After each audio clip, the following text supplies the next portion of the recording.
If military gets angry and say they want to retaliate, we will not be safe in this Abia state. Honorable Benjamin Okezie Kalu. He condemned the senseless act of violence perpetrated by unidentified gunmen and stated that there could be no justification for the murders of the military personnel as reported by Vanguard. Accompanied by fellow House members and representatives from the Peace in Southeast Project PISEP,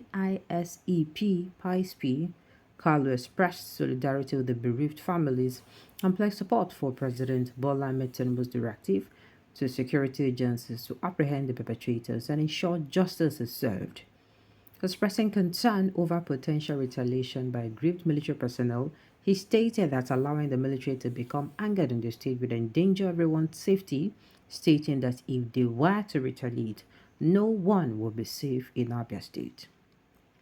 He urged for the continued use of non-kinetic approaches, expressing concern that resultant violence could escalate the situation.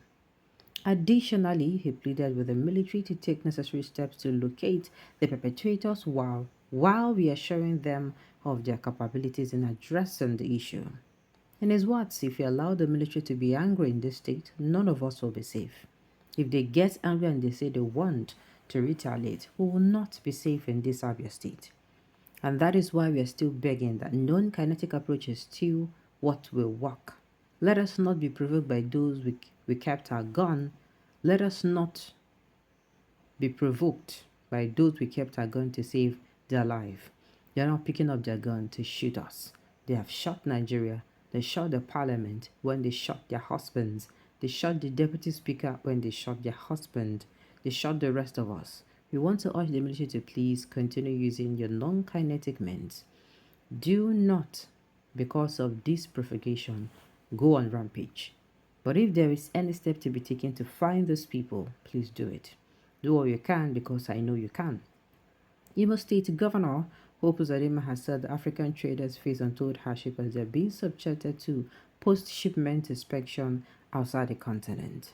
He said this happens on several occasions, with results usually coming out negative. The governor spoke during the flag-off of the African Export-Import Afrexim Bank's Quality Assurance Center project in Imo State. The assurance sector is located at Umowa, Ngopala, and will ensure that products made in Africa meet international standards and technical regulations, thereby promoting exports.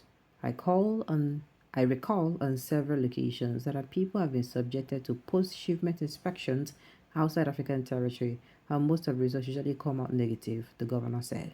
And this has led to and brought about untold hardship to African traders. The administration in Imo State, with its mantra, prosperity for all, is anchored along the stimulation of the economy and activation of business activities to boost trade, create jobs, and engage our people in meaningful and tangible life. We are ready and prepared to welcome international investors into the state. Now, the beginning of the news had us listen to Honorable Okezie, who is pleading that they use the non-kinetic approach, which means the one wey be say people no go die, the one wey be say dem no go start now come dey kpai people like water, even though I'm hearing whispers that they have already even started in Abia State. I don't know how true it is, but please, he's saying that if these people, and it is true, if these army people decide, look at what happened in Okwam. I'm not even sure that Okwama, the people are even still living there. I am not sure, because these people reigned terror. Now, I am not in any means supporting the supporting what happened to those military officers. It is very wrong. It is very, very wrong. But the thing is, the people who did those things, fortunately, they're not going to see them. Before they go see the people who commit that kind of atrocity, maybe send them by soldiers, they will come stay for that place. It's not possible now. They will say, them be momo. It cannot happen. They committed that crime and truly they don't clear. They don't come up for that community for long. Nobody, in fact, nobody gonna even know anything. At that point, their mama said, "When they call, you no go talk." They don't talk where them dey. They no fit. This is how they are able to do these things and get away with it. It is going to be foolish of them to commit a crime and remain in that community. Lie, army. No, no. So that is what he's saying, that please, though, they should tamper justice with mercy, but they should make sure that they fish out, they use the other approach to fish out the murderers of these soldiers. For no just cause. For no just cause at all, these people go murder people will be say they for their point of duty. Make them not put us in a body bag. Oh. Make God not allow them put us in a body bag when we go out to look for our daily bread. And then we heard the people of Imo State, or should I say the governor of Imo State, or the government of Imo State, they're trying to make Imo State an investment state, a state that will attract investors. And this is what I have to say. Well, for a very long time, I've not heard anything concerning Imo State when it comes to insecurity.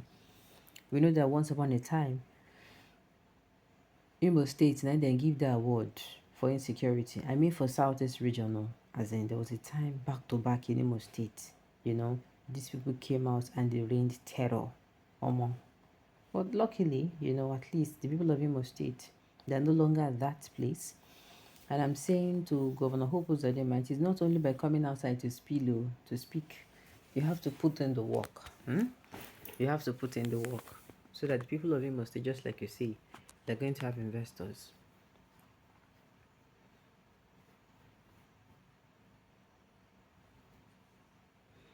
If you want to see the pains of the war against Biafra land, go to your Ipob and you see little, and thank God for the peace we're enjoying today, despite of poor leadership.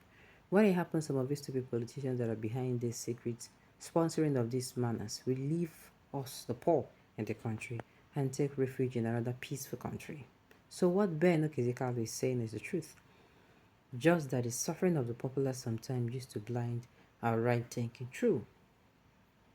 If people who did these things, they're actually people who are right thinking people, I don't even want to even believe they're right thinking people. But if I don't know why they did it. Let's say you were contacted to do this job and you actually did it. Your own, they wait for you for front.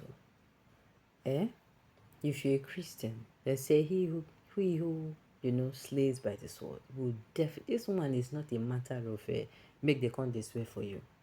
Who are you to take a life? Yes, I know we talk about God's forgiveness, but the consequences is there. The consequences of our action will always be there. And oftentimes, I used to tell us, this thing does not in any way come to only one person, the person that actually carried the act. Before you know, if somebody commits a crime, if you still answer them, go say the family of that boy with a thief. If you commit murder, the family of that boy will commit murder, will buy person. If you rape somebody, the family of, you understand, they don't tag your generations to come. That boy papa will be say you rape that person, that time will be say in this small. You understand? So all this is local no. And the thing is, oftentimes the ripple effect will touch people will be say the thing not even concern at all. That be the painful thing. Alright, on this note, we've come to the end of the news. So thank you for tuning in to listen until I come your way next time.